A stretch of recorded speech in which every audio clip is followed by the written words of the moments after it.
Spags, I was worried Nana Pete was going to get the show canceled, but it appears, like all things, we are very resilient and we survived that show yesterday. We did. We overcame it despite Pete pushing the boundaries. But today we're going to lean in on the themes from yesterday and bring in the taut buttocks of Greg Ehrenberg, of course, one of my pals from over at Awesemo, doing great content every single day over there. We are going to talk about our ride or die picks. And we're going to compare some fantasy football players to house buying, real adult content coming up on this week's Splash Play.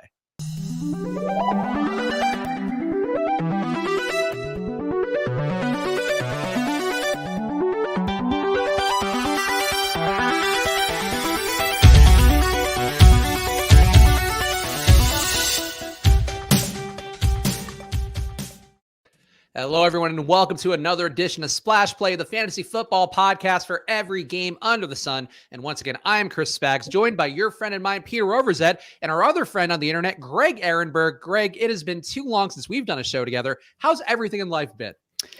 Not only has it been too long, but you and I never told you this. You were like one of my best friends for a short period of time because I was hanging out with you every single night. And now we've gone our separate ways. You're doing well. I'm doing well. We're all homeowners now, which is also a very adult thing of us. But yeah, everything's good. You got to smash the like button for owning houses. That's really what I think the correlation play is there. And of course, make sure to follow Greg at G Ehrenberg DFS, where he is regularly giving out some quality bets in addition to information. And of course, trolling people heavily, which I know, Greg, is one of the passions that you and Pete share. Yeah, it is the sole reason for my existence. It is. So I know a lot of people put out content and they're like, boy, I hope people like this. I hope everything makes people upset, though. I mean, you guys have a good, content creator to troll ratio. Ship My Money, Adam over at Awesemo is great at this. Awesemo's troll game is very solid. You guys do a good job. Nolan is good at trolling on Twitter. Is that part of your kind of company efforts? No, I don't. I think it just kind of happens to be that way. I don't know if I put Nolan in the category of some shit stir on Twitter, but I don't know.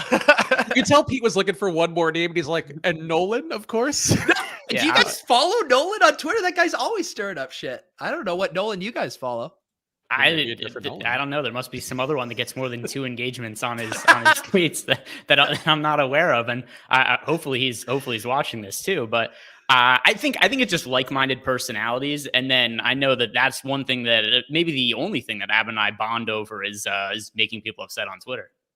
Well, one thing we can bond over real fast, because I would be doing my job poorly if I didn't give a shout out to our pal, Eric Lindquist, who I did get some face-to-face time before I left LA with. I mentioned to Greg as part of the pitch of Greg coming on the show is that, Greg, you can do this, and if you don't do it, I'll invite Eric on. So one thing I want you to be aware of, Greg, right here, actually, nope, this hand, Puppet Lindquist has made the cut here. Greg had to deal with me doing puppeteering work on a show that we did at Awesemo called The Tip-Off, where we basically just did things, both you and I respectively especially, just did things that entertained ourselves, and for me that did include puppeteering.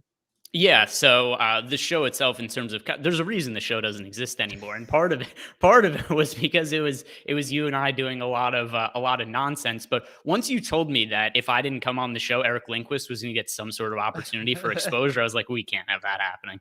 Exactly. And our girl Kayla now is doing MAGA betting over at Outkick. I like Kayla a lot, but I think it's funny that Outkick's like, yeah, we're here for your Republican news and also some betting picks.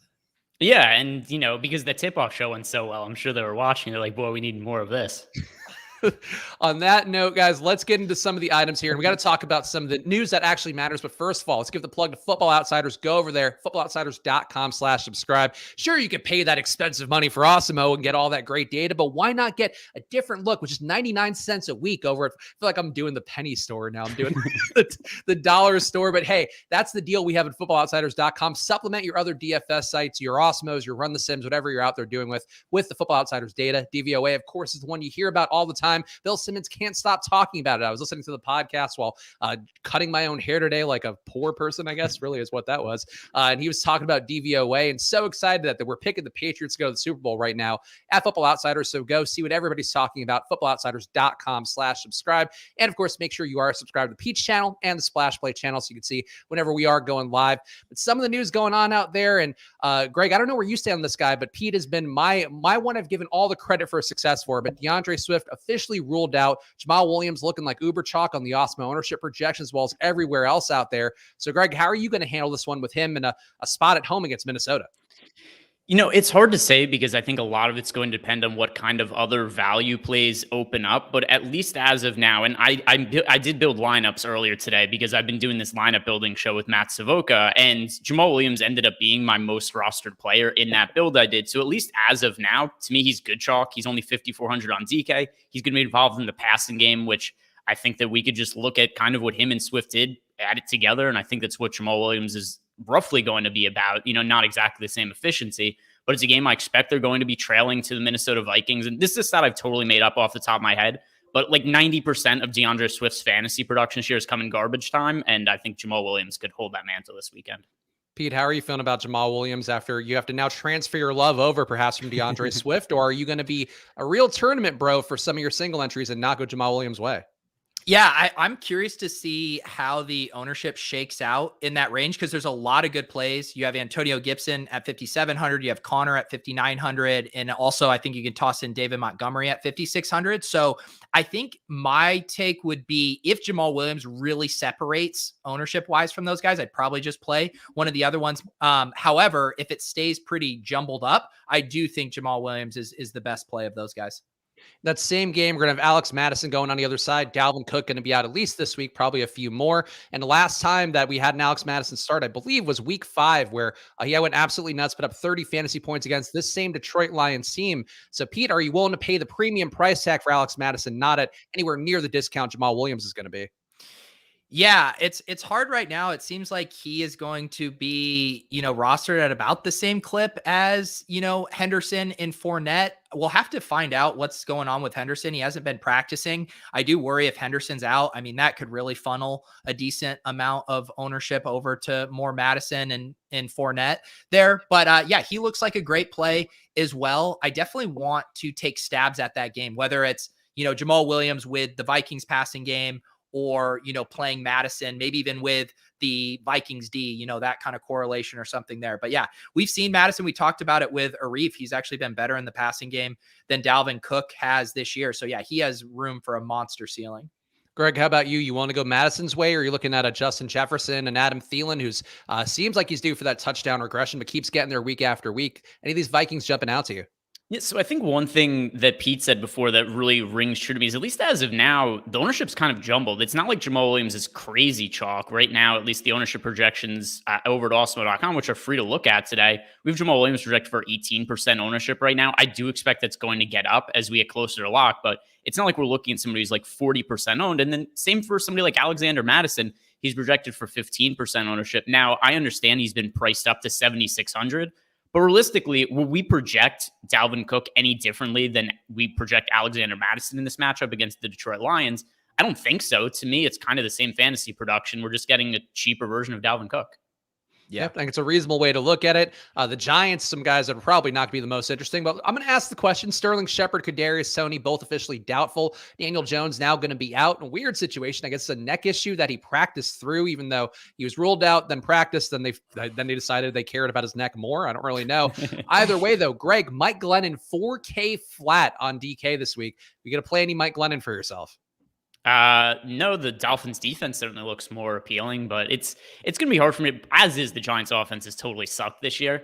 And now we're throwing Mike Glennon into the mix. Glennon started early in the year. He looked fairly terrible. So I can't trust any of these Giants wide receivers. I understand a lot of guys are going to be out, but I think the Dolphins defense is going to be the way I want to go here. Pete, how about you? You want to play some Giants, given that, Mike Glennon has not looked terrible when he was filling in for Jones a little bit earlier in the year?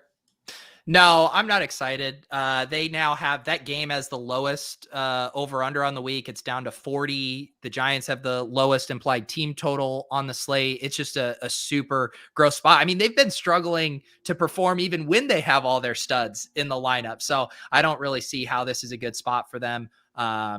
This is a stay away from me. And I'm curious what happens with Dolphins defense. I assume people are going to be very excited to play them at 3,300.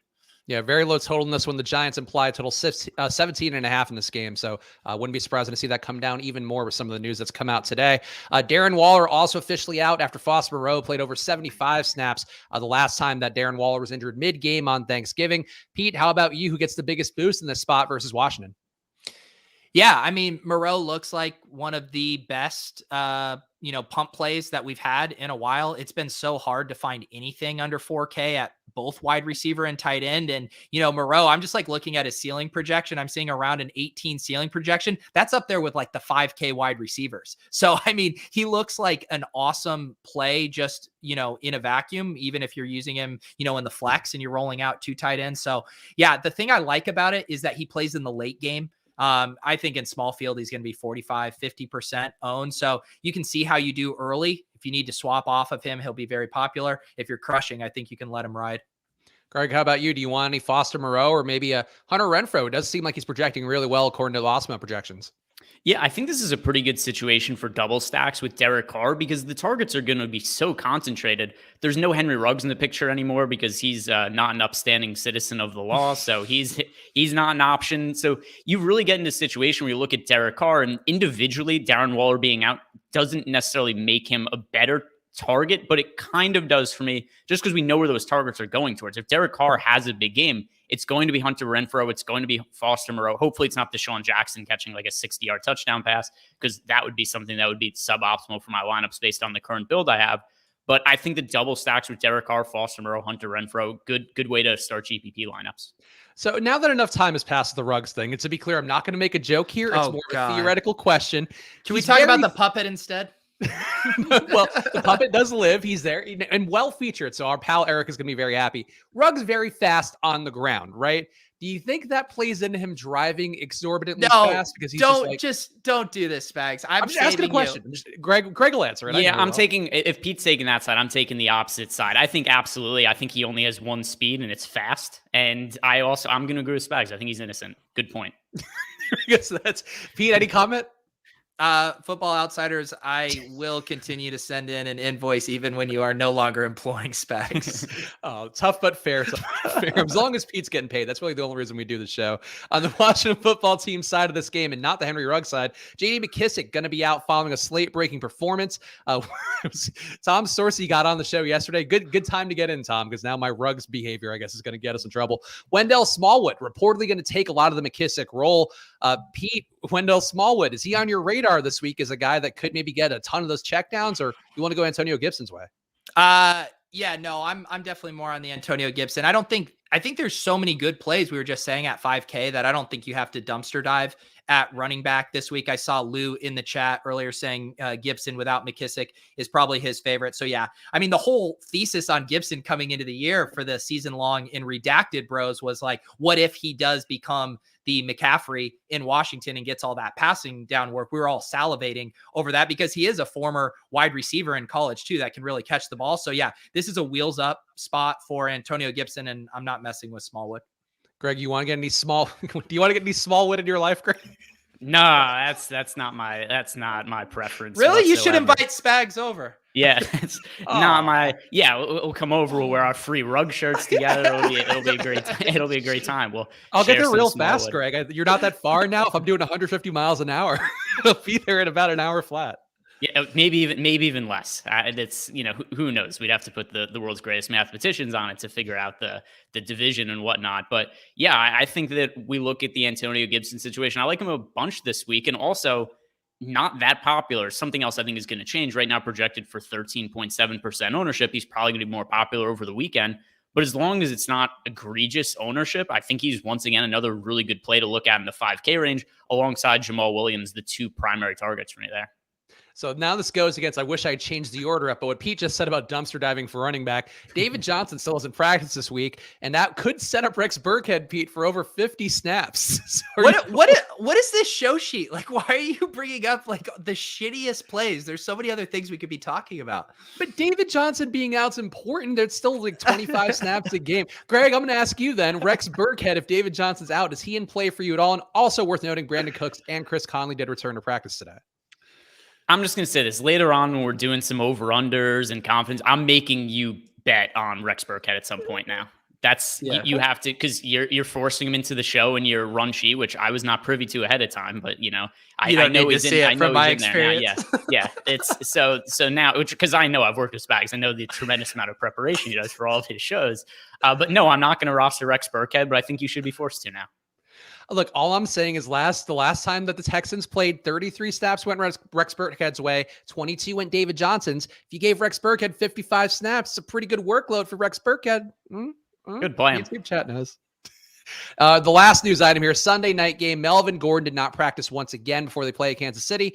And Greg, I asked you because Pete and I talked about this a little bit, and I think I know where he'll stand, but does this seem like a spot where Javonte Williams is going to have his first true RB1 game, perhaps heading into a draft season next year where you got to imagine he's going to be going pretty high? I would think so. And, it's a showdown slate, so it's pretty far out. But I would assume he's going to be the guy and probably a good look at what is going to happen to him next year. I would think if he does well with Melvin Gordon out, he's going to be a first-round pick probably in fantasy leagues going to next year, assuming Melvin Gordon isn't back. So a little bit of a glimpse into the future of the backfield for Denver. And Pete, do you have any final thoughts on Javonte Williams here? I'm sure you'll be talking about it more on some of your shows over the weekend, but Melvin Gordon potentially being out now, it does seem like it could be the time of the sunlight here for your boy Javonte. Yeah, Greg, do you know about two of the bets that I made with Spags this offseason? He made me Tell me. two separate bets that one, Mike Davis would be a top 10 running back this year, and the other that Melvin Gordon would be a top. To be clear, it was one bet that one of them would be a top 12 running back. I'm not paying you $200 for the privilege of these two assholes. Are you? I actually need to go look at my spreadsheet where I wrote this bet. There's a $100 bet that one of them was going to be a top 12 back. Spags bet $100 if Mike Davis and Melvin Gordon top 12. Oh, and we have a $100 one on LaVisca versus Mike Davis too. That's our other one. Oh, do we? And we also have the $100 on Josh Reynolds outperforming Amon-Ra St. Brown. You didn't let me get that action. That was with someone else. No, that was on an episode before that one. Your bet sheet is inaccurate and not representative of the quality of the Football Outsiders brand. Well, as the guest on the show, I will happily arbitrate whatever money Spags owes to whoever it is. Tell me what episode that this is from. I'm going to dig it up. I'm going to watch it, and I'll make an official ruling. And I do not think it's going to go in Chris Spags' favor. It's unfair. I know there was an episode where when Josh Reynolds first asked for his release, and I was like, he's asking for his release to go play with Jared Goff. I think he's doing that for a reason. And Pete's like, Josh Reynolds, more like Reynolds wrap him up in trash, etc. And I was like, $100 that he's the top scoring receiver over Amon-Ra St. Brown. And Pete was like, yeah, $100, no problem. All right. Well, luckily we do have an official accountant, and we have Greg willing to do some contract work to own you. So, I mean, this is great. I need the Josh Reynolds one now to hedge against the other ones that are clearly going to lose. So that's the main thing. I feel like Mike Davis versus Visca might be a true sweat. We're going to have to check that. Yeah. No, Visca's got it. Visca's got it. Hi, from your lips to God's ears, Greg. Yeah. Melvin Gordon had a chance, I feel like, to be top 12, but now him being hurt, like if he missed one game, like he's fucked. And I think that's where we're going now. And that's the downside of that bet. Either way, though, it is time. Speaking of fantasy players' houses, we've all either bought or in the process of buying and moving houses between myself, Greg, and Pete. And I think we need to compare some fantasy football players to the house buying process for a special segment for Greg. And Greg, I know the people on the Awesemo streams might remember. They might not even remember it because you've been in the new house for a while, but your house was a real struggle to get going. I feel like it was like a comedy of errors where roofs were falling the second that you thought you're going to be ready to move in. So just catch the people up on what that process was like for you. It went poorly. So the house I bought is very old, and I bought it in October of last year. I thought I was moving in December, and I moved in like 3 months ago for a little. That's how long it took for me to get everything up and running here. Then I moved in, and like the week after I moved in, there was a hurricane here. A house down the street exploded, and then my roof was leaking. I was like, oh no, this is a disaster. But everything's good now, and my dad's good at fixing stuff when he comes over. That's the thing I'm so jealous of, because my dad's extremely handy too. And like the amount of simple, tasks that I run into that I've just completely lost. Like I had a towel rack in my bathroom that came undone, and I waited like a year and a half until the next time my dad was out here to have him fix the towel rack. Like I was so inept. I didn't even call my own handyman. I was just like, I'll just wait till dad comes home to fix it. I mean, what happened to our generation? What could be wrong with the towel rack, though? Were you just not putting it on? You just weren't hanging the towels? No, basically the screws that had it in came undone, and then I was trying to re-spackle it to be able to re-put it into the same spot instead of having to make new holes. And it was a whole thing. It was a whole thing, Greg. Do you do that? Because when my dad comes over and fixes it, my parents live like 20 minutes away from me. I pretend I'm helping, but I just stand there and watch him and like nod occasionally, be like, "Oh yeah, look, he's doing that with that tool there." That's what I do that now with my father-in-law who lives close to me. Like I just talk as much like, inside baseball stuff to just make it seem like I'm not such a beta cuck. Yeah, But exactly. it doesn't go that well. Well, it's even worse for me, guys. I've been hiring people over the last 2 weeks to get shit right here, and I just have to stand there and watch them and also really own that I'm bad at stuff where I'm like, yeah, pretty good at assembling things, not so good at repairing things. I just got cringe thinking of Spag small talk in that situation. That's unfair. I am a very charismatic and charming human being, as everybody's watching the stream, as Greg can tell you, as my best friend for so long. He's got probably these like big, strong guys. They're carrying this heavy furniture up the stairs, or whatever, and he's explained to him how he just cut his hair by himself recently. Yeah, no, I fully own it. I go like, oh man, like I wish I were good at this stuff, but I'm not. Only lived in apartments. That's actually a pretty good excuse to be like, only lived in apartments, because then they're like, oh, cool. It's you're forced into this by society instead of your own lack of masculinity. That's what I'm gonna go. Yeah, exactly. Because it's well known that people who live in apartments don't know how to use a screwdriver. That's like mounting a 75-inch TV. I swear, I'm actually curious if the chat would agree with this. I would not trust myself to mount a 75-inch TV if there were $1 million on the line. Like I wouldn't trust that TV wouldn't fall down within a 1-week window. Even if I looked at every YouTube video, if I looked up everything, had the best equipment, I just don't trust myself with that. And I don't know, Pete, if you would, but I feel like that's one I take no shame in that one at all.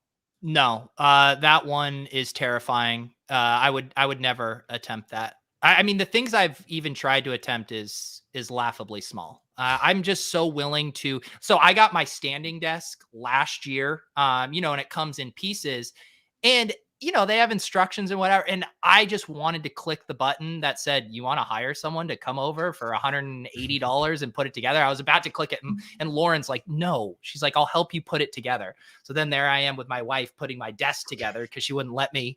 See, I'm willing to pay anyone to do stuff so I don't have to do it. Isn't this why we make content? We're trying to just make enough money so we can pay other people to put our desks together. Yeah, or we just wait for our dad. And one other thing before we move on, because I feel like we're starting to beat this topic to like beating a dead horse. The views are going up, so it's the exact okay. All right, so the people love it. If you look over my shoulder, there's one picture on the wall. There was a while where there was no pictures on the wall. I have other pictures, but I have not hung them up yet because I'm waiting for my dad to come over to hang them up. They've been sitting. I've got pictures. People ask me, they're like, "Do you not have memorabilia or anything to hang up?" I've got stuff. I've got signed bats. I've got other pictures here, but nothing's going up until my dad comes back over to hang it up. I will say you finally outdid me because I do put up my own posters and paintings and wall art here. So I finally got one up on old Greg. Oh, there we go. And also Tea Time in the chat saying, I sold TVs. That shit didn't turn out well for some, LOL. I agree. I feel like there's probably a lot of people who come in and go like, oh man, my TV fell over. Could you guys give me a new TV? And they're like, no, you idiot. You should have fucking hired a professional. It was worth every penny. Worth every penny.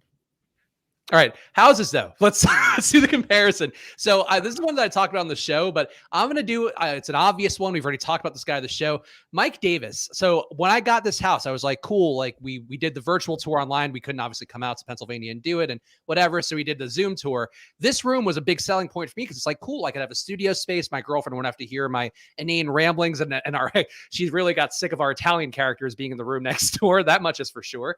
And I got this room, knocked the power out within like basically 5 minutes of setting up the room. Some lamp fell down, it ruined the wiring. I had to have a man come in and fix it. So Mike Davis is the initial room where the concept was so great. And then when I had the electrician come and fix it, it became Cordell Patterson. And now I'm in a fully fleshed out Cordell Patterson room. So that's my comp that I'm going to offer up, Pete. I love it. I'm impressed. I would think that you would not want to tee me up to shit on Mike Davis more, but you're a masochist and I appreciate you heading into the eye of the storm there. All right, I'm going to do one that is incredibly specific, but I have this Roku remote in my office here. It's the main TV that I'll throw on, and I've tried to use the phone app version of the Roku remote just to make it easier, but whatever, I don't like it. But the batteries the connection will lose itself every once in a while. And I'll have to spend an hour either finding new batteries or retaking them in and out just to try to get the remote to reconnect. So my comp fare is I get so excited. I get Roku. It's finally time. I get to watch TV. It's AJ Brown. We're ready to do it. And then in the first quarter, he gets injured and then you're done. And so it's like, I'm ready to sit down, got the TV dinner, ready to watch something. Roku remote, no. So much potential, and yet always a pain in my ass. That is AJ Brown for me this year. You say you're eating TV dinners? I ate a TV. No, like a kid watching. It's an expression, Spags. I'm watching TV while I eat dinner. Nobody calls a dinner while watching TV a TV dinner. Yes, they do, Spags. I have to be honest. This is new to me as well. What? You guys think I'm eating Hungry Man's out of the microwave over here? Absolutely. Yes. Get out of here. Devour because you're like a cool bro, and you're just that's who they're marketing to. When I grow up, if you didn't eat your dinner at the dinner table, it was a TV dinner. You're eating it somewhere else. No, that's insane. Yeah, we also drank pop. Oh, well, that's also insane. Soda all the way. If you say pop, I don't even want to know you anymore. Greg, how about you? There we go. P-Lap wants Greg's help assembling a standing desk, or Pete's help. I guess Greg, if you want to help too, but you're gonna help him assemble that desk, Pete? No, my services are. I'll do it for $1,000 an hour. Greg R saying it's been a tough DFS season. Pete's having TV dinners. Yeah, he's having TV dinners, but the reason he's getting a standing desk because he can't afford a chair. He's just going to collapse over, not getting nutrients from those frozen TV dinners. Greg, you got a home issue you want to compare to a player?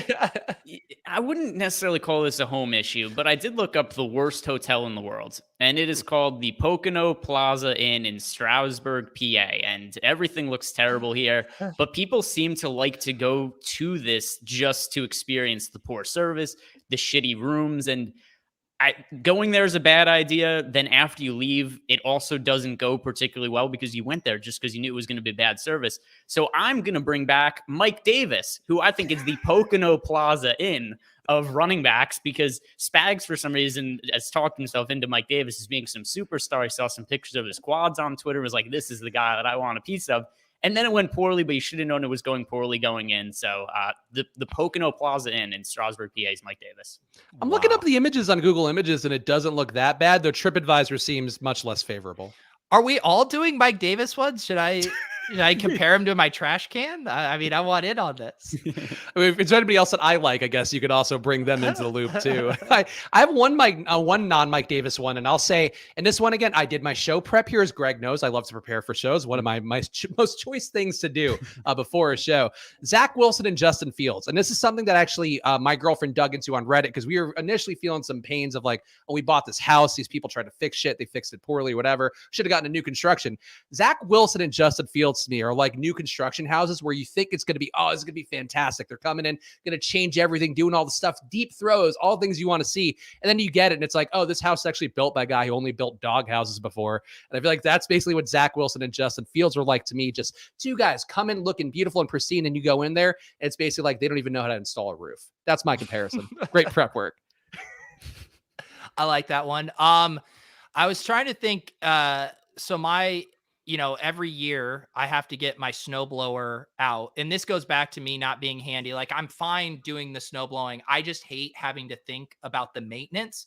Like, if I have to change a fucking spark plug on it, then I'm just having a meltdown. So I feel like my snowblower is like Saquon Barkley, where it's just like, if I can get that bad boy started on the first pull of the season, like, it's pure bliss. But if I don't get it on that first pull and I have to start going into the user manual and trying to figure out where the problem is, or I have to think about, not only do I have to get this over to someone else, but now I have to find a way to transport it, all of this stuff. So Saquon Barkley, if you can get him to start, it's great. Otherwise, he is just a royal headache for your fantasy teams. Built like a spark plug too, some should say. Greg, you got anything else here? Or you want to move on? I'll do one. I'll do one more. So a fixer upper, right? You got this thing where maybe a lot of people have given up on a house and be like, it has potential, but it never quite gets there. It never quite gets there. That was hard to get out. But then eventually you just find that you become the magical owner who you could turn it around, and you could turn what was another man's trash into somebody else's treasure. And that is Cordarrelle Patterson, who how many times did Cordarrelle Patterson, different teams tried him out? And it was the Arrested Development meme where it's like, it didn't work out for us, but it didn't work out for them, but it's going to work for us this time. how many teams has Patterson been on? And he's actually a legitimate fantasy superstar now. So that is the fixer-upper who went through a lot of owners, but he's come through now. So here's the question I would have. Cordell Patterson, I know we could talk, like the usage has been there. He's getting a ton of work. Do we think that part of it was that he just saw Mike Davis and is like, this guy got paid to play running back, and then he like figured out he could finally be good at something? And that's like, I think Mike Davis maybe deserves the credit for Cordell Patterson's success. Yeah, I think that's true. If he didn't totally be terrible and just suck, then Patterson never would have gotten an opportunity.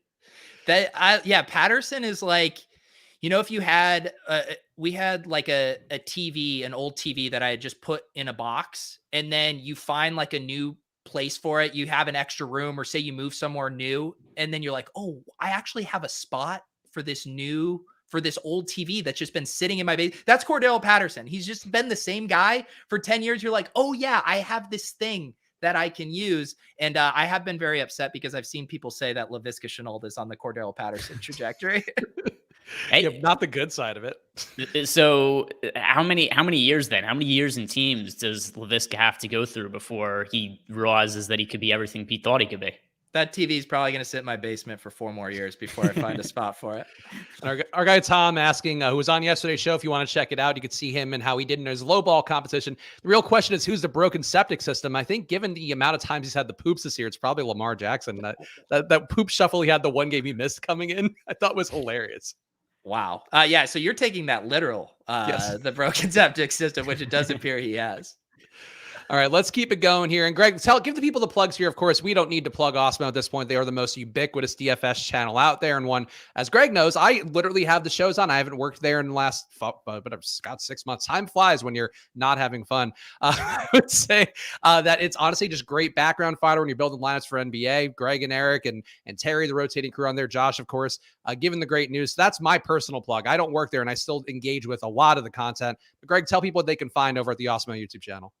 Yeah, follow the YouTube channel. You'll find me on there frequently. I don't do anything else. Like I'm doing NBA Live Before Lock this year. Now that Spags is going and doing his own thing, I do it every single day other than Sunday night. So usually there, and follow me on Twitter at GErenbergDFS. I'm always retweeting the links for anything I'm on. Yeah, go check it out. Awesemo, definitely one of the premier data providers out there, and the one that I would swear by, even though they are not paying me. And as Pete knows, I don't like giving away free plugs, but I'm going to do that just for our friends over at Awesemo. Proud of me, Pete? I am proud of you. Spags, Greg, I don't know if he ever did this when he was doing the Awesemo shows, but he's the king of like starting a very, earnest plug and then finding a way to add a caveat or a backhanded compliment to that plug. I'll be like, yeah, great work at Awesemo, even though they're no longer employing me anymore. Well, because the thing is, Pete, you're like a NASCAR driver where you're sponsored for everything, whereas I have to point out these are in fact just my real thoughts. I'm not getting any money for them, including Football Outsiders. So I think the other thing too, though, is because we're kind of wired a little bit separately, similarly in this way, where it's hard to have the self-confidence sometimes to be like, people should like me. So everything, and this is definitely a Northeast thing, you feel more comfortable when somebody tells you that you look bad or there's some kind of backhanded compliment. It's like an old Colin Quinn joke he had where if you're in New York and somebody says to you like, "Oh, nice shirt," you'll be like, well, "What's wrong with it? What's wrong with my shirt?" But then if somebody says to you like, "Hey, fuckhead, nice shirt," you'd be like, "Hey, yeah, thanks." That is a good point. It helps frame it in a very nice way. I will. All right, Spags, proceed back to your weird way of doing plugs. Well, let's make sure, guys, hit the like button if you can. If you're watching on Pete's channel or the Splash Play channel, whether it be live or after the fact, does help us get seen by more people. So please click that like button now. And on the Awesemo channel too, anything you watch on YouTube, click that like button.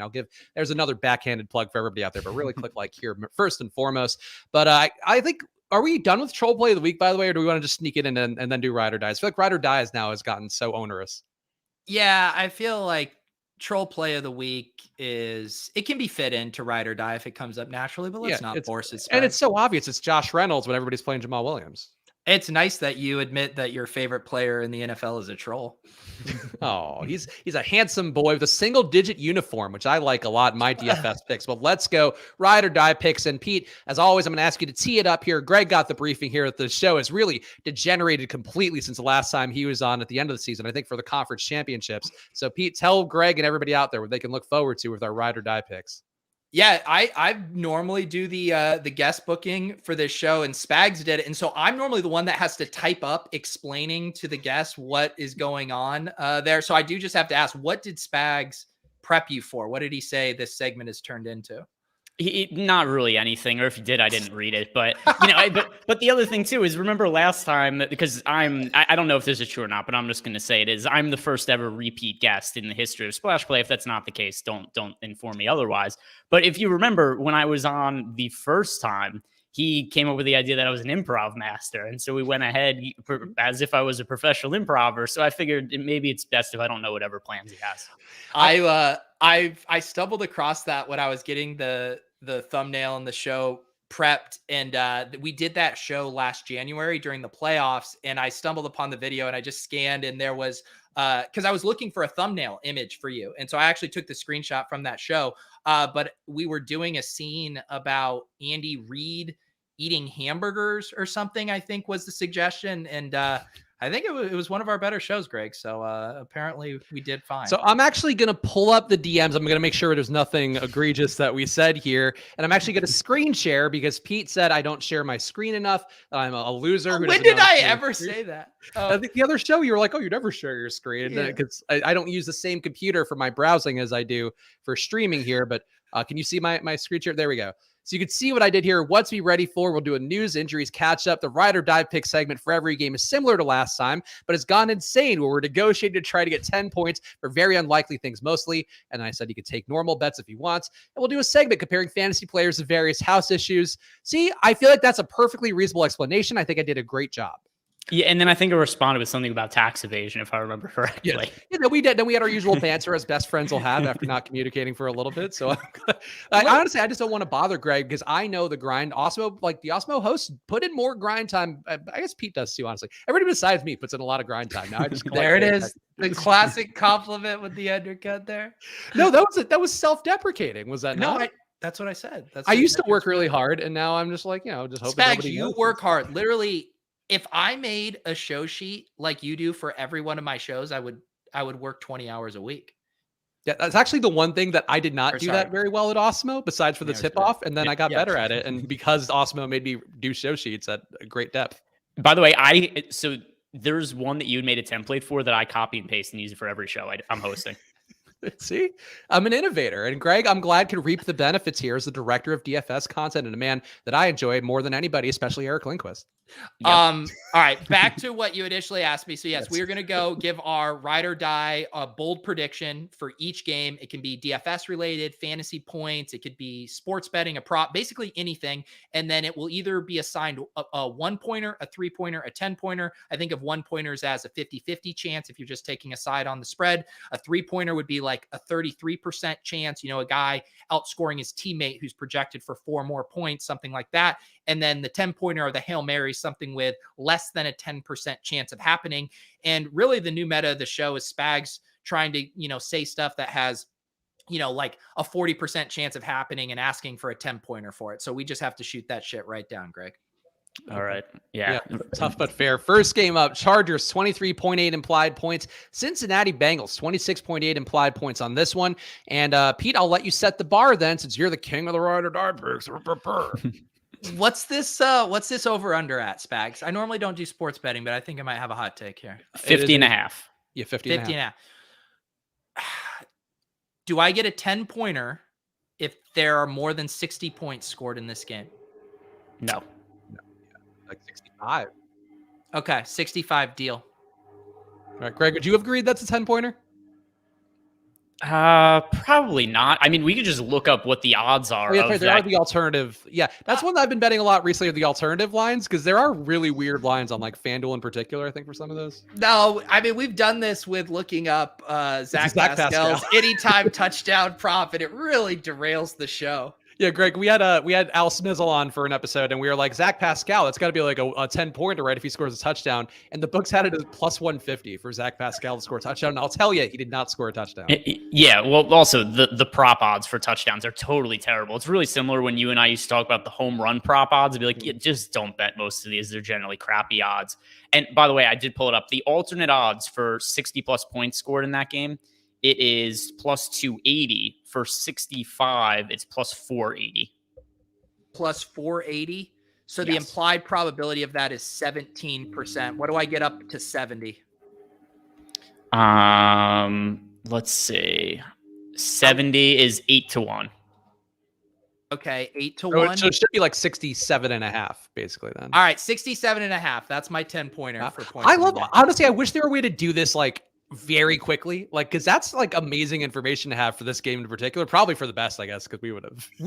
What we need is like a Tony Reale stat boy who calculates some of the actual, odds of these in real time and then helps us negotiate.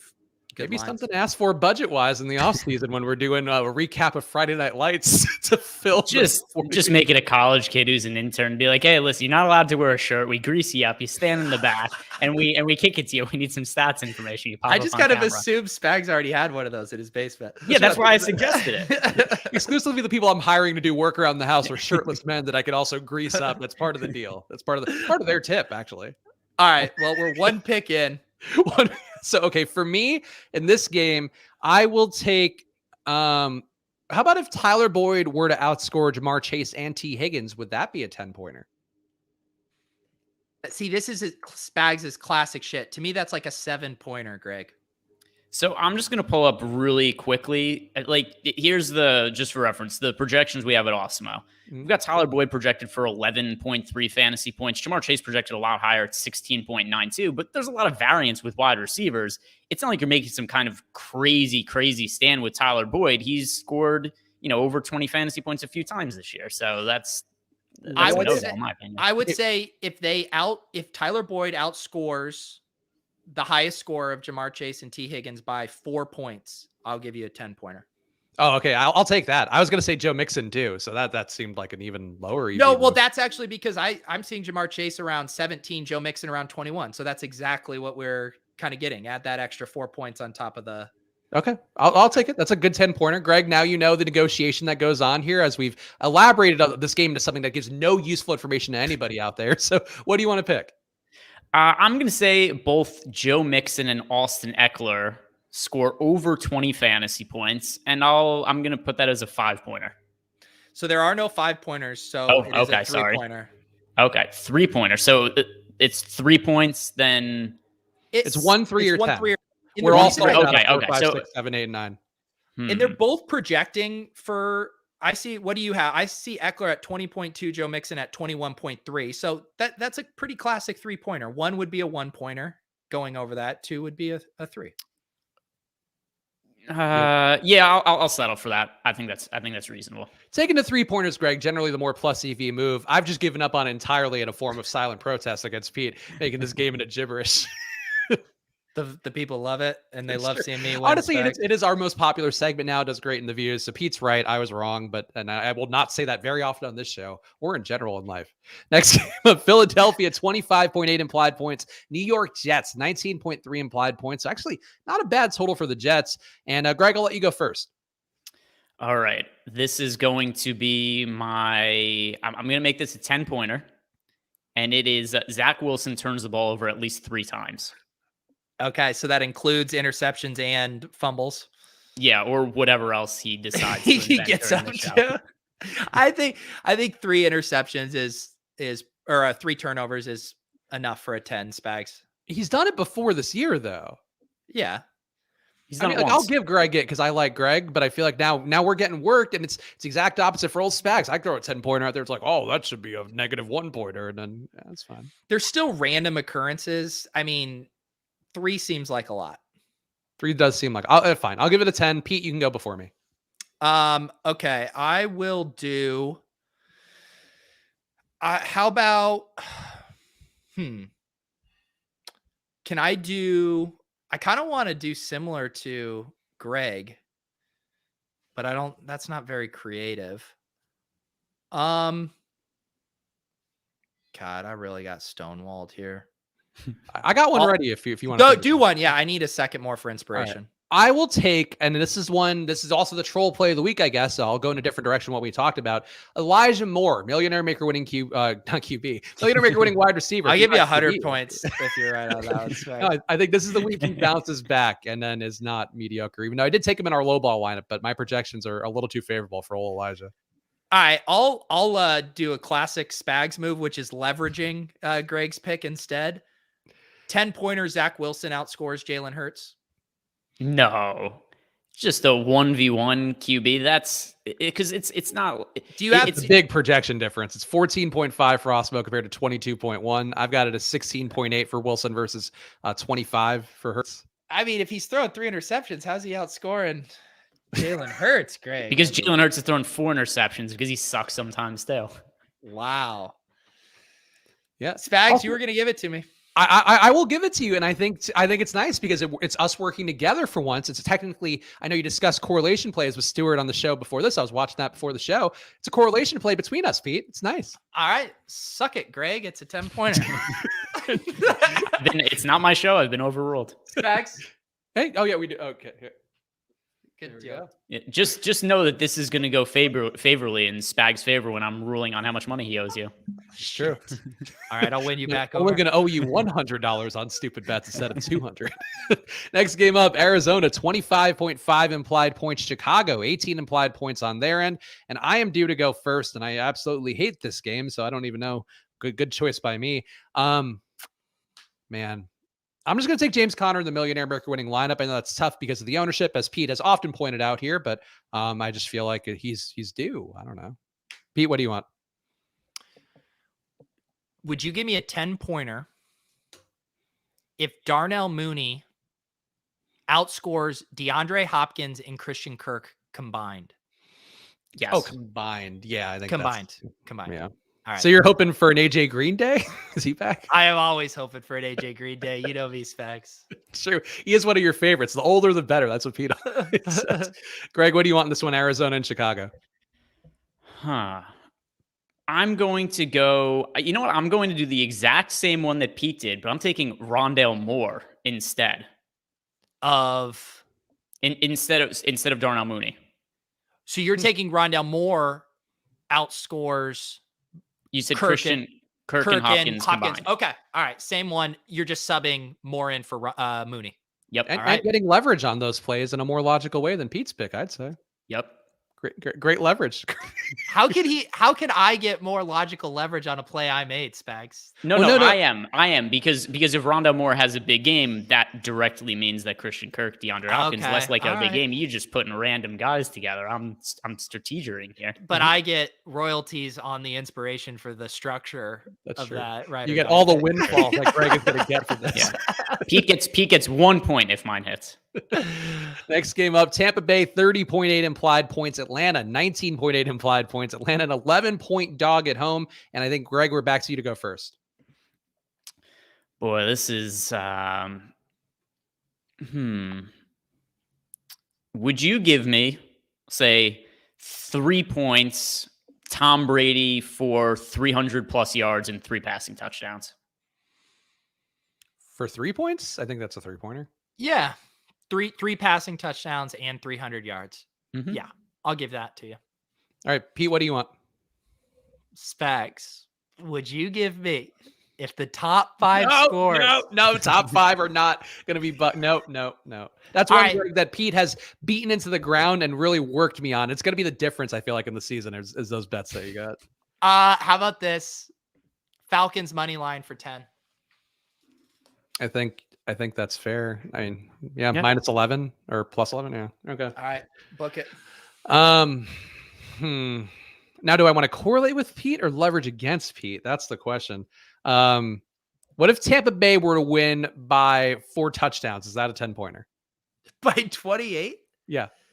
Okay. By 28 points. Wait. Let's go to the alternate lines here again. Let's see what the sports books have to say about this. The alternate lines, I feel like, may not look upon this favorably. 28 is an insane spread. It is. Is it really though? How many times have the Falcons lost by 28 or more this year? It feels like it happens every other week.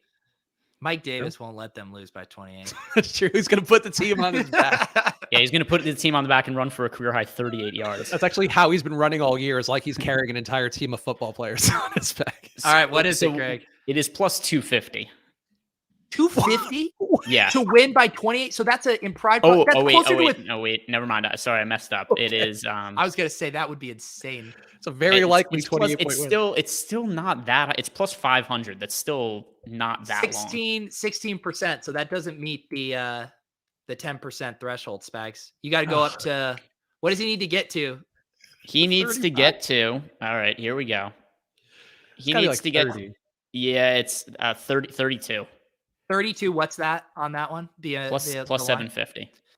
Yep, that gets you to 11.8%. So we'll give that to you. Okay, cool. I'll take that 32-point Bucks win. Oh boy. Don't bet that. Please, anyone, if you're headed to a sports book. Those are terrible numbers. It's so bad. I'm gonna tease the line up to 32. People love teasers out there. Play around with a lot there. That Spags always tells me after the show, he's like, I want to be the next Bill Simmons. I'm going to start doing these teaser contents on Splash Play. $1 million bets. Pete, we got to make ride or die picks. $1 million on each game. Then we're going to make it real good. Tease it all the way up to 69. Honestly, not bad Bill Simmons impressions from either of us, I'd say. Thank you. Greg, what do you want in this one? Or did you already pick? I forgot. I already picked. I did Tom Brady 300 yards. Yeah, okay. Yeah, you got a good one. You got the most logical one here. Also, we didn't talk at all about Antonio Brown. What a shithead. What a silly situation, and also what a shithead. Yeah, you guys decided you'd rather talk about Henry Ruggs than Mr. Big Chest.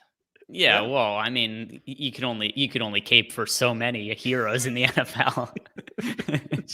Henry Ruggs has always been my inspiration. I just had to finally get the takes out there that were pro Ruggs. You could say the Ruggs were pulled out from underneath him. Some could say. No, I regret even mentioning his name again.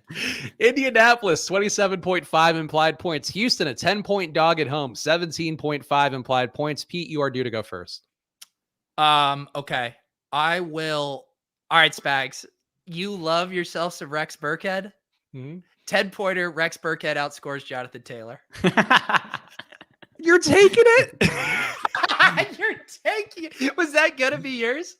It was a thought. It was a thought bubble. I don't think I had to go all the way with it to get the 10, but I'll give it to you. Getting to cuck you on your pick is worth more to me than 10 points ever could be. All right. Well, Greg, what do you want here? If it's a Rex Burkhead one, feel free. I'm trying to figure out who is the worst player that I could reasonably say will outscore Rex Burkhead. I'll give you a name. Brown? I'll give you a name. Desmond Patman, wide receiver on the Colts, projected for 0.8 points.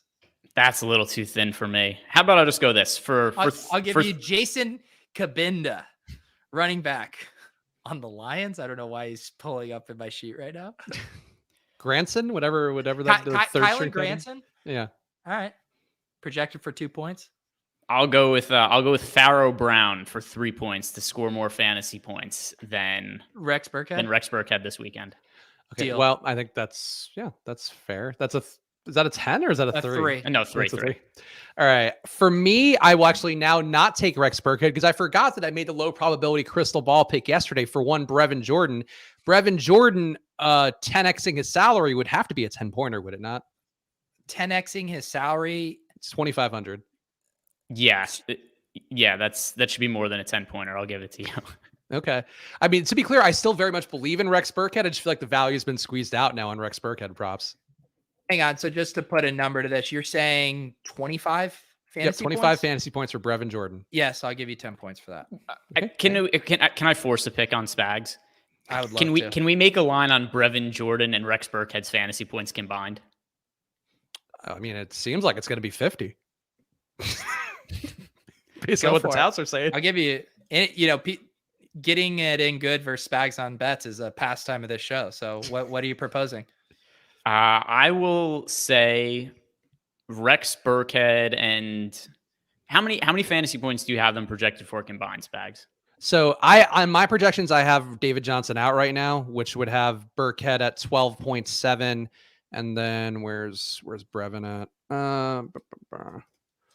And Brevin Jordan, I would have at 10. So I guess combined they would be 22, like about 23. Okay, I'll give you a courtesy fantasy point. I will take under 22 fantasy points for them combined. for $100? $100. Fine. Deal. How do I shake Greg's hand? Greg, You pat him on. You pat him on the I guess I have to go this way, and then I'm raising the roof. There you go. Oh, that was actually good. It was I Cooter Got a tap on the head that I thought really worked well when Pete did that. But we need a montage of all of our StreamYard bits. Yeah, we need a montage of a lot of things that I don't have saved, and I don't even know how we would time code them. We didn't even do a clip. I told Pete last year, I was like, I'll do clips of like all of our guests to show like what a great thing we're doing. Was like so overwhelmed immediately and gave up. I mean, maybe if you spent a little less time on the show sheet, maybe more time on the promo clips. Well, we'll keep it going. Now that I've been shamed. Giants. You sounded so dejected. Oh, because you're right. I know I should be doing more clips. It's just like we feel like we need somebody else to do clips, and too lazy to do clips. Giants 17.5 implied points. Miami 22.5 implied points in this one. Everybody out for the Giants, it seems. And I think Pete goes for or no, am I due to go first? I forget. Whatever. Pete, go first. Okay. We got to get something involved with Mike Glennon here. Can I get 10 points if Mike Glennon throws 3 touchdowns? Yeah, I'll give it to you. All right. Thank you. Greg, what do you want? I will do 10 points if the Giants score 3 or less total points. Okay. Ooh, okay. That's a good one. I know, except Greg's probably looking at some implied teaser bet on the books, and it's like a 30% chance to score less. No, I could look it up right now. No, don't look. Yeah, we've done it. Miami, apparently, according to Football Outsiders DVOA, only a 0.6% drop in passing DVOA. So I will say, you already made the big Mike Glennon pick. Mike Glennon, if he were to 4x his salary, so over 16 fantasy points, is that a 10? No. Because you set the bar too high. You set it too high. No, he said it too low. He said it too low. Oh, yeah. Well, yes. All right. Fuck. Devontae Parker is supposed to be back, right? Yeah. How about Devontae Parker outscores Jalen Waddle? 3-pointer. I'll take that 3. I don't love this game, and I feel like it's got to survive this one. Next game up, Minnesota 27.3 implied points. Detroit 19.8 implied points. I will go first in this one, and I will say, oh, man, this is a tough one. I guess I got to take Josh Reynolds here. Josh Reynolds over 20 fantasy points. Is that a 10-pointer? I feel like that's a 7-pointer, Greg. Yeah, I'll give them. But we don't do 7. We know that's what I'm saying. Spags middles it and then tries to get us to round up. That's his play. He's doubling his median projection. 3-pointer. 3-pointer it is. Oh, no, I'm not taking 22 fantasy points. Is that a 10? 24. 23? 23 and a half.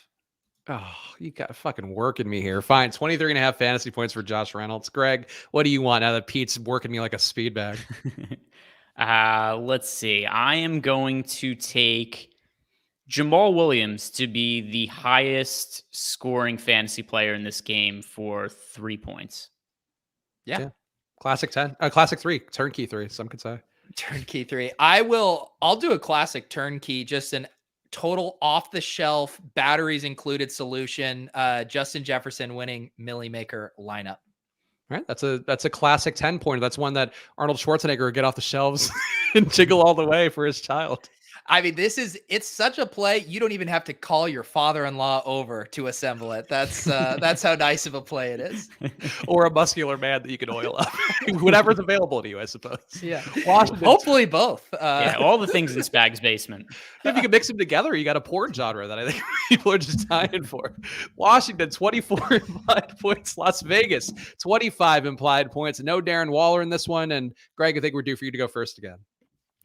Yeah, so I am going to take 10-pointer. Foster Moreau catches 2 touchdown passes. Yeah, 2 touchdowns. All right, I will leverage against this. Who's the shittiest player I can say to outscore Foster Moreau for 10 points? John Bates. Master John Bates, even with Logan Thomas back? The same one. How about Zay Jones outscores Foster Moreau? He ran 60 snaps last week. How about Adam Humphries outscores Foster Moreau? Yeah, I think that's with Curtis Samuel back, DeAndre Carter, beasting out there. Diana Brown lurking. The thing that's funniest to me about this segment is you make a pick that clearly you like in some respect, but then you try to negotiate it as if you think it's bad. It's like sending a fantasy trade to right where you tell the other person why this is good for them, and then you're like, then why are you even trying to do this deal? Right. Thank you though. Adam Humphries outscored Foster Moreau. I'll just keep giving people Millionaire Maker winning picks. Hunter Renfrow going to be in the Millionaire Maker winning lineup as well. So big week. Next game up, Jacksonville, 17.5 implied points. LA Rams, 30.5 implied points. They were a 13-point favorite despite the recent downturn. Pete, you can go first. 10-pointer for the brand. Laviska Shenault outscores Matthew Stafford. Yeah, I guess that would be a 10 and a very unfortunate 10 at that. Greg, what do you want? I'll do Cooper Kupp is going to be on the Millionaire Maker winner lineup. I haven't done that yet. Okay. That's a very good 10-pointer. Very lofty projections for Cooper Kupp that Odell's not practicing though, which I feel like could make that an even better play. Yeah, it seems he's going to be out. Let's see. For me, okay. No, that can't go. That can't go right. What if James O'Shaughnessy were to outscore Van Jefferson? Is that a 10-pointer? No. Van Jefferson ran 60 snaps and Odell might be out. Yeah, we don't do mites around here. Right. O'Shaughnessy outscores who? Van Jefferson.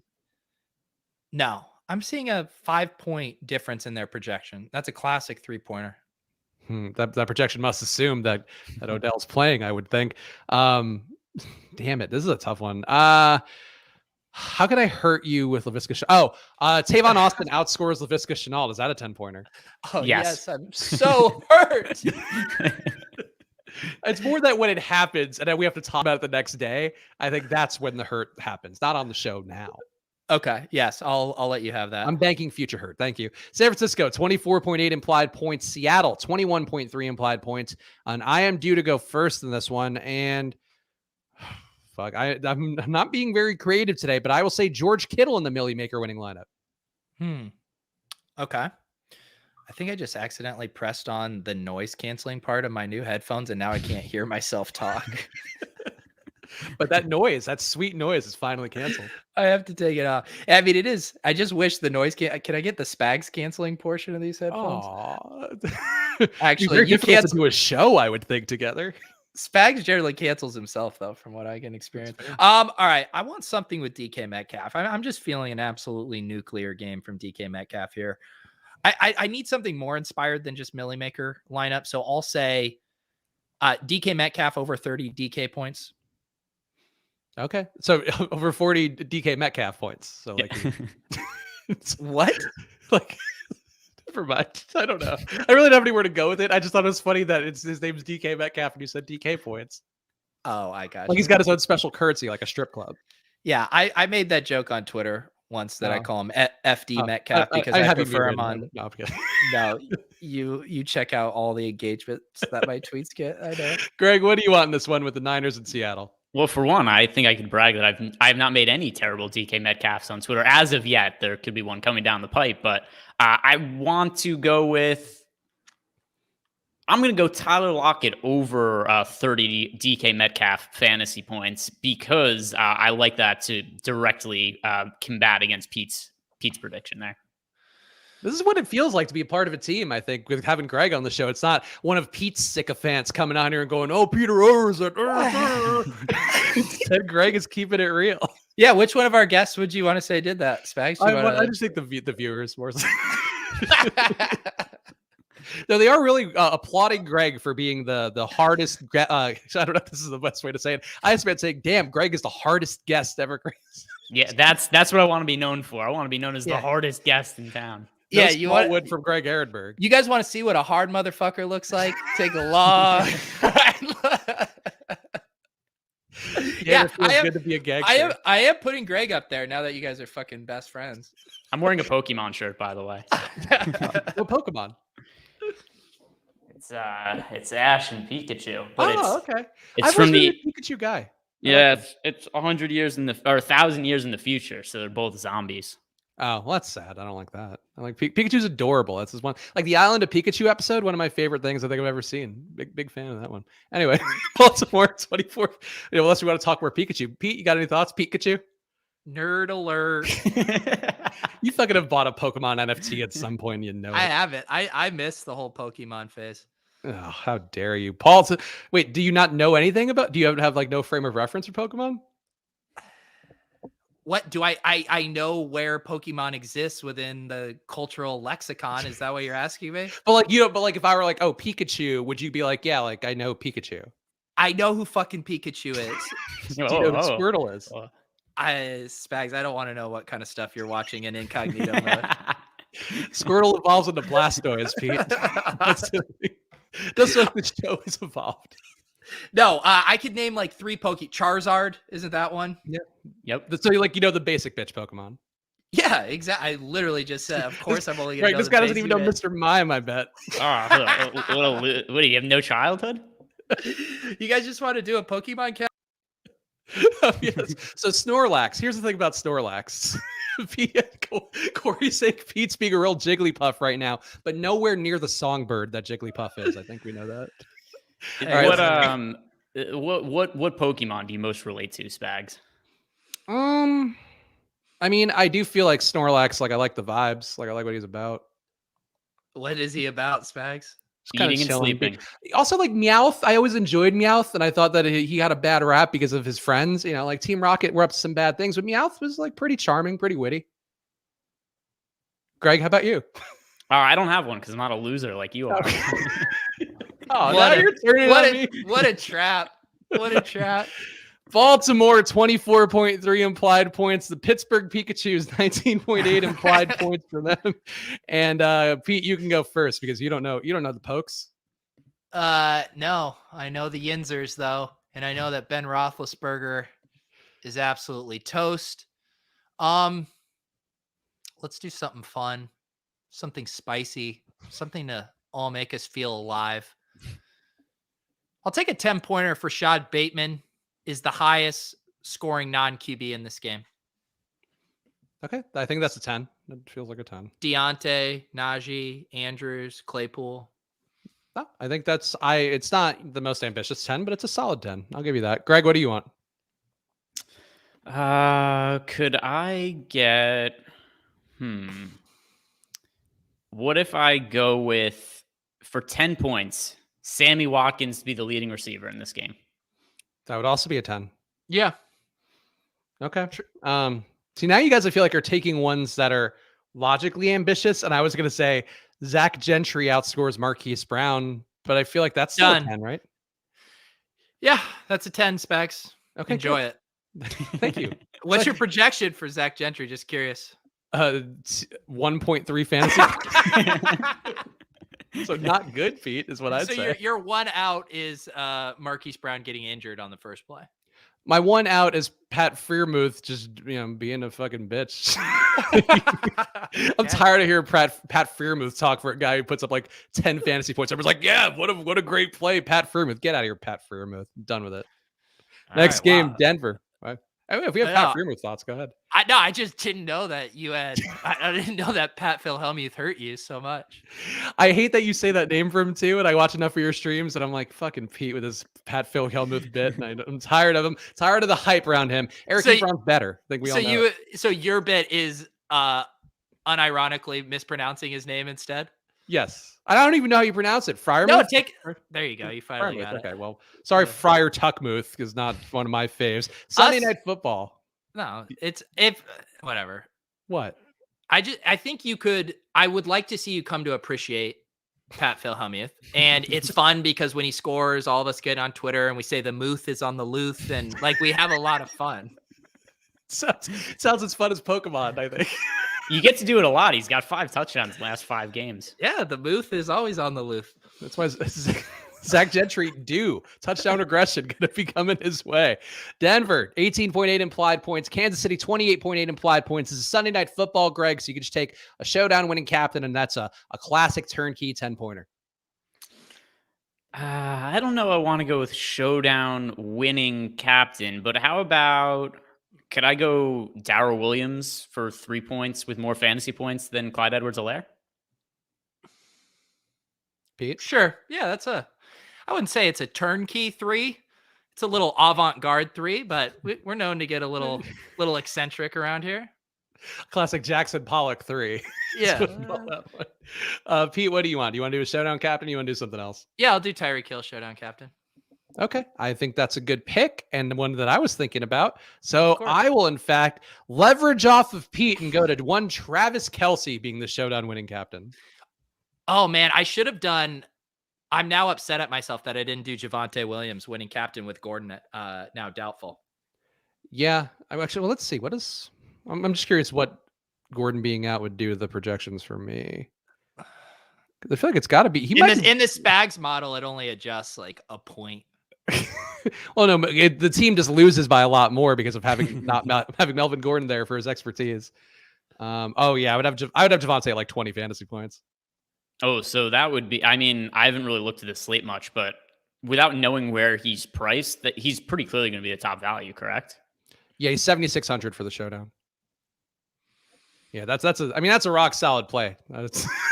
I'll go on that limb and say if Melvin Gordon doesn't play Javonte Williams. Looks pretty good. The show really ending with a whimper. On that note, Greg, please tell the people where they could see you probably in just about 3 hours on another YouTube channel. I will be on the Awesemo YouTube channel in a couple hours doing the NBA Live Before Lock. Hopefully Spags will be watching. If not, I'll be making fun of him anyway now. So he'll still be included in the show at some point. Also, follow me on Twitter at GErenbergDFS and like this video. Subscribe to Splash Play. Subscribe to Pete's individual channel. Follow Spags on Twitter for whatever reason. But plug all you guys as well. Look at that. I was about to say you did a plug without the classic undercut, but then you hit him with the for whatever reason, and I see what you pro hosts, how you do it. That's just what we do. And I will be watching, in fact, and then sometimes having to reply to the chat because they think if you leave a job, that means you got fired. I'm not always getting fired. I sometimes leave things voluntarily and try to do less work elsewhere. To be fair, it's a safe assumption you got fired. Oh no, I've never once been fired in my life. Despite inaccurate reporting, it was not the case. I asked to leave like a gentleman and get money so I can move across the country. Anyway. Pete, what do you got? Just watching you have a meltdown. That's all it's just like you guys don't understand because like it's like so insulting. It's like, yeah, I could keep a job. Like I'm able to keep jobs if I choose to. Yes, I'll be back Sunday morning for a GPP show at 10:30 a.m.